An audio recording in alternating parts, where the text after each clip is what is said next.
Hello दोस्तों, welcome back to our channel MC square maths concept square. आज हम पढ़ने के लिए जा रहे हैं MP board class 10th chapter 3। इसका नाम है linear equation in two variable.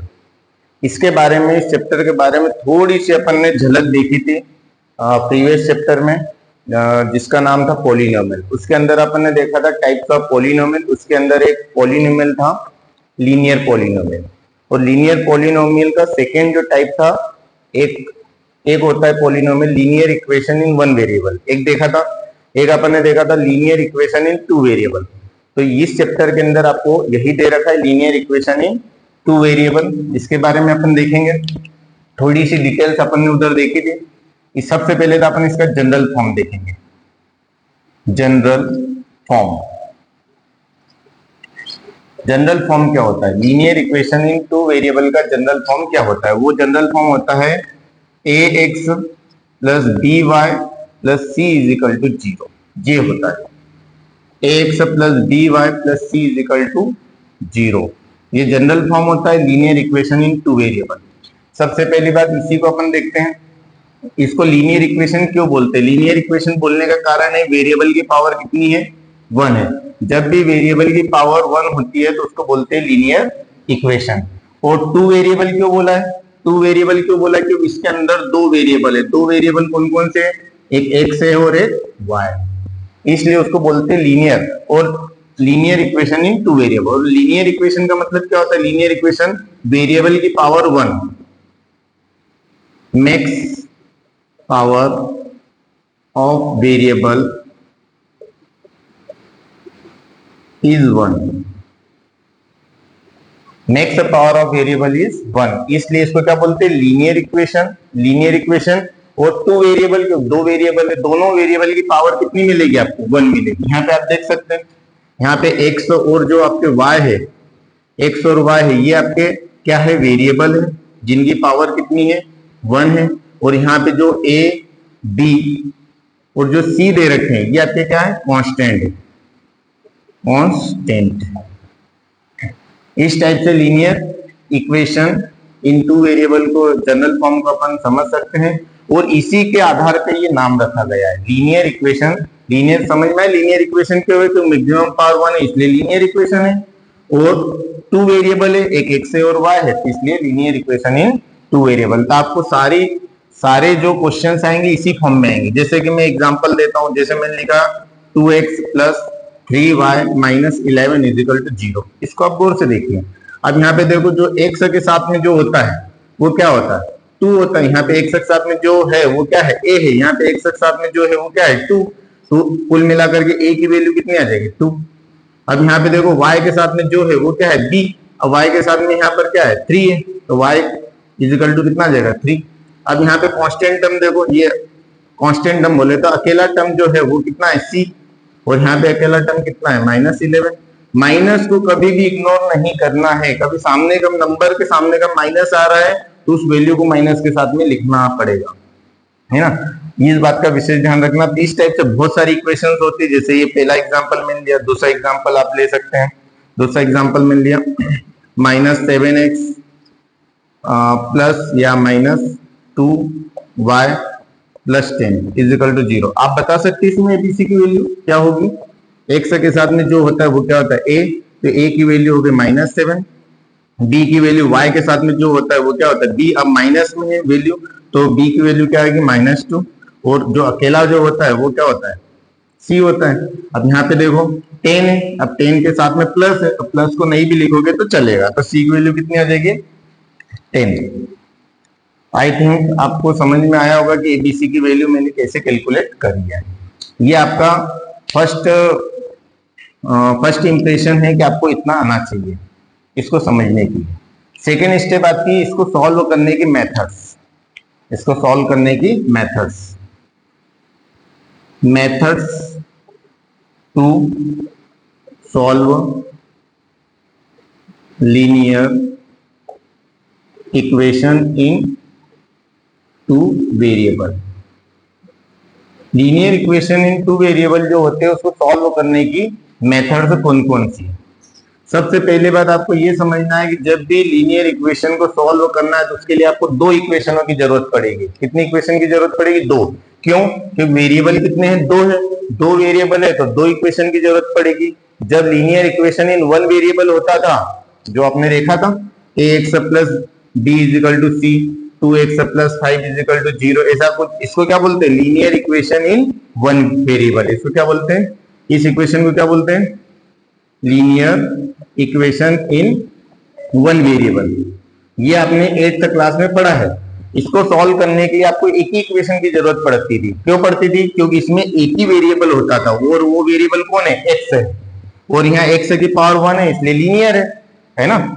और वेरिएबल 1 है तो वन वेरिएबल की इक्वेशन को सॉल्व करने के लिए एक ही इक्वेशन की जरूरत पड़ती है। पर यहाँ पे linear equation in two variable है तो इसको सॉल्व करने के लिए कितनी इक्वेशन की जरूरत पड़ेगी? दो इक्वेशन की जरूरत पड़ेगी। इस बात को आपको समझना है। तो दो इक्वेशन कौन कौन सी होगी? एक फॉर्म होगा इक्वेशन का a1x, दूसरा a1x plus b1y plus c1 is equal to 0, पहली इक्वेशन ये होगी। सेकेंड इक्वेशन होगी a2x plus b2y plus c2 is equal to 0, इसको इक्वेशन सेकेंड बोलेंगे। अब इन दोनों को सॉल्व करेंगे। सॉल्व करने की मेथड्स है। पहली मेथड जो है उसको बोलते हैं ग्राफिकल मेथड। क्या बोलते हैं? Graphical method. जो सेकेंड वाली मेथड जो होती है उसको बोलते हैं सब्स्टिट्यूशन मेथड। Substitution method. जो थर्ड वाली जो मेथड है जिसको बोलते हैं एलिमिनेशन मेथड। Elimination method. जो फोर्थ वाली है जिसको बोलते हैं क्रॉस मल्टीप्लिकेशन। Multiplication method. एक और होती है वैदिक मैथ। वैदिक मैथ्स। एक ये भी मेथड होती है। वैसे आपके सिलेबस में ये दो मेथड्स नहीं है, आपको पूरा का पूरा कंसंट्रेशन ये तीन मेथड्स पे करना है, जिनमें से इन दो मेथड्स के ऊपर हमेशा क्वेश्चन आता है। कौन सी मेथड? सब्स्टिट्यूशन और एलिमिनेशन मेथड के ऊपर हमेशा क्वेश्चन आपका आता है एग्जाम में। तो ये भैया मेथड्स हो गई है। ये मेथड्स का अपन इस्तेमाल करेंगे। और ये जनरल फॉर्म था। और लीनियर इक्वेशन को सॉल्व करने के लिए आपको दो इक्वेशनों की जरूरत पड़ेगी। जब अपन क्वेश्चन इन मेथड्स को समझेंगे तब आपको अच्छे से समझ में आएगा कैसे क्वेश्चनों को सॉल्व करना, सारी चीजें। आपको सिर्फ अभी ये एक इंट्रोडक्शन में इतनी चीजें नोट कर लो। कर लिया? ठीक है, आगे देखते हैं। आगे अपन देखेंगे कुछ रूल्स जो कि आगे वो इस्तेमाल होने वाले हैं। यहां से आप ध्यान से देखना, ये जो इक्वेशंस जो बनाएंगे अपन दो, a1x plus b1y plus c1 is equal to 0, एक होगा a2x plus b2y plus c2 is equal to 0। ये जो दो इक्वेशंस होती है इसको पेयर ऑफ लीनियर इक्वेशन बोलते हैं। Pair of linear equation. क्या बोलते हैं? Pair of linear equation. इन दोनों इक्वेशनों को जो मिला जुला जो नाम है वो क्या है? Pair of linear equation. ये नाम ध्यान रखना। पेयर का मतलब होता है जोड़ा। इन दो इक्वेशनों का जोड़ा होता है, इसलिए बोलते हैं पेयर ऑफ लीनियर इक्वेशन। इसका नाम एक और है सिस्टम ऑफ लीनियर इक्वेशन, ऐसा भी इसको बोल सकते हैं, सिस्टम ऑफ लीनियर इक्वेशन। इसमें आपको पता है एक्स के साथ में जो पहली इक्वेशन में जो एक्स के साथ में जो है वो क्या है? a1, y के साथ में जो है b1 और जो अकेला है वो c1 फर्स्ट इक्वेशन में। और सेकेंड इक्वेशन में जो एक्स के साथ में होता है उसको क्या बोलते हैं? a2, y के साथ में जो होता है उसको b2, और जो अकेला होता है सेकेंड वाली इक्वेशन में है ना, जो सेकेंड वाली इक्वेशन जो होता है उसको क्या बोलते हैं? c2 और इसको a2। तो इस टाइप से अपन ये वैल्यू कैलकुलेट करते हैं। फिर उसके बाद अपन चेक करते हैं a1 अपॉन a2, इनका रेशियो निकालते हैं। a1 और a2 कैलकुलेट कर लोगे। a1 अपॉन a2 कभी not equal to b1 upon b2 होता है। यदि a1 upon a2 not equal to b1 upon b2 होता है तो क्या होता है उस चीज को अपन देख सकते हैं। उस केस में क्या होगा? तीन चीजें होगी। पहली चीज क्या होगी? पहली चीज होगी there is unique solution of pair of equation. Pair of linear equation. Pair of linear equation का क्या होगा? यूनिक सॉल्यूशन होगा। There is a unique solution of pair of linear equation, पहली चीज। सेकेंड चीज होगी जो लाइन्स जो बनेगी, जब भी दो लाइनें होती है ये क्या करती है, दो लाइनों को रिप्रेजेंट करती है। तो दो लाइनें क्या करती है, एक दूसरे को इंटरसेक्ट करती है। क्या करती है, इंटरसेक्ट। आप मान लो इनमें से एक लाइन ये है a1x, एक है b1y, एक है c1 इजिकल टू 0, और एक लाइन क्या है a2x plus b2y plus c2 is equal to 0। ये दो लाइन है, ये वाली लाइन इसको रिप्रेजेंट करे, ये वाली लाइन इसको रिप्रेजेंट करे। ये दोनों लाइनें क्या करती है, इंटरसेक्ट करती है। इसको बोलते हैं इंटरसेक्टिंग पॉइंट। क्या कहलाता है, इंटरसेक्टिंग पॉइंट्स, और इनको बोलते हैं इंटरसेक्टिंग लाइंस। ये इंटरसेक्टिंग लाइंस कब मिलती है आपको, जब ये जो रेशियो जो होता है a1/a2 not equal to b1/b2 होता है, तब ये दोनों लाइन से क्या होती है, इंटरसेक्टिंग करती है। अब यहां पे लिखेंगे lines are, two lines are intersecting, two lines are intersecting. और थर्ड नंबर पे सी होता है pair of linear equation is consistent.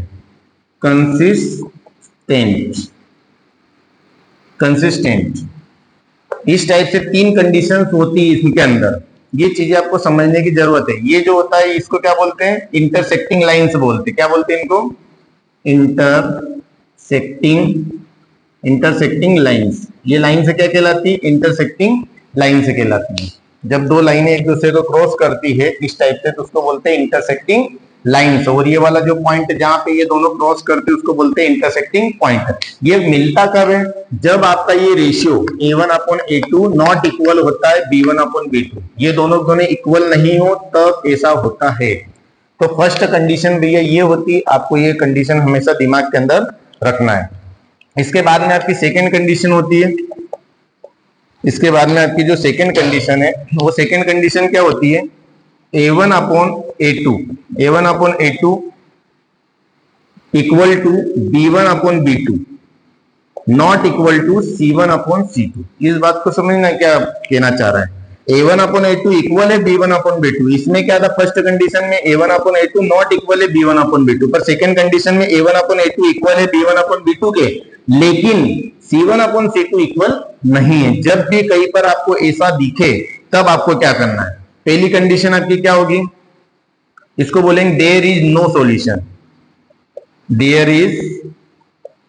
Is no solution of pair of linear equation.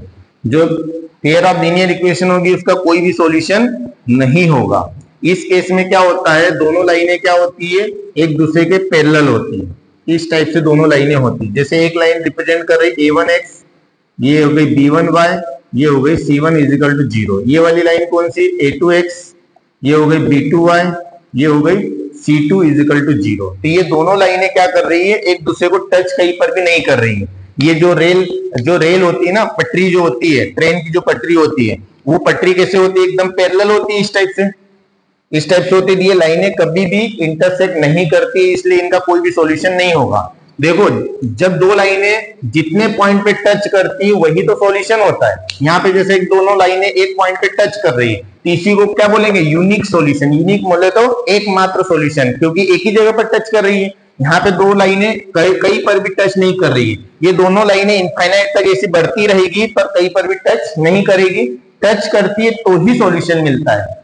अब यहाँ पे टच ही नहीं कर रही तो सॉल्यूशन मिलेगा ही नहीं। तो इसलिए अपन क्या लिखेंगे, there is no solution of pair of linear equation.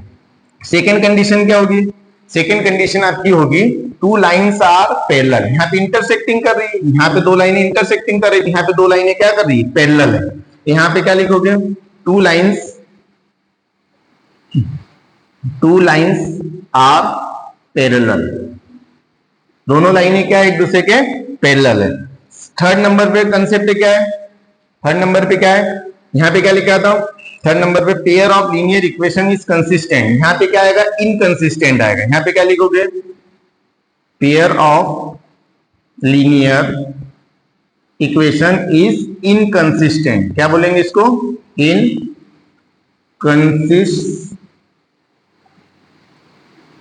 Inconsistent या इनकंसिस्टेंट सॉल्यूशन, ऐसा भी बोल सकते हैं। Pair of linear equation is inconsistent और two lines are parallel, there is no solution.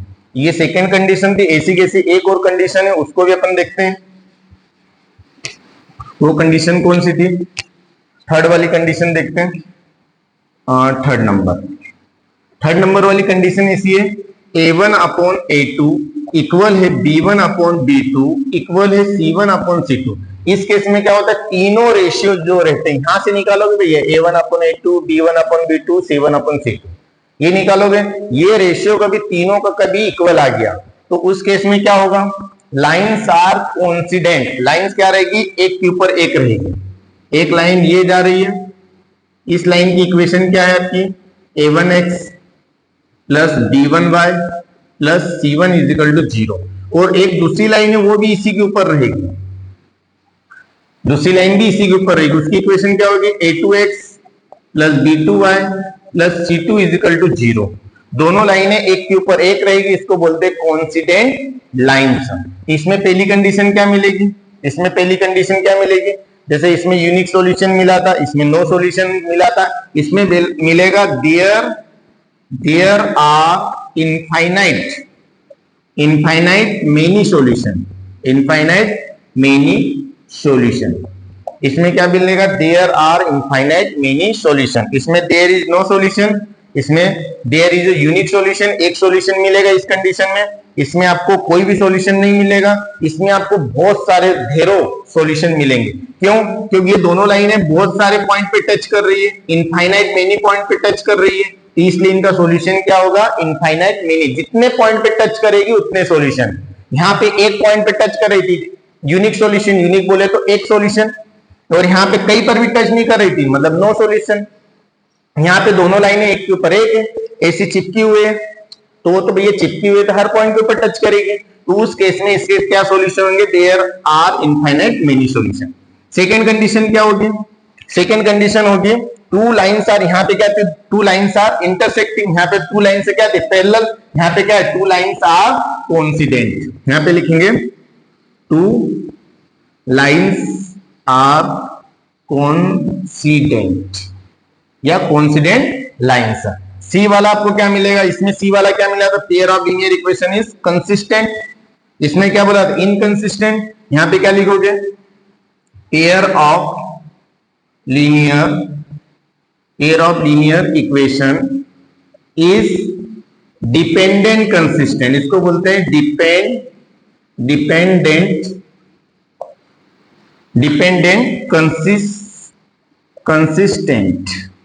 Dependent consistent. देखो पहला वाला क्या था, कंसिस्टेंट था, ये वाला इनकंसिस्टेंट या डिपेंडेंट कंसिस्टेंट, ये एक दूसरे के ऊपर डिपेंड करेगा, इसलिए इसको बोलेंगे डिपेंडेंट कंसिस्टेंट सॉल्यूशन।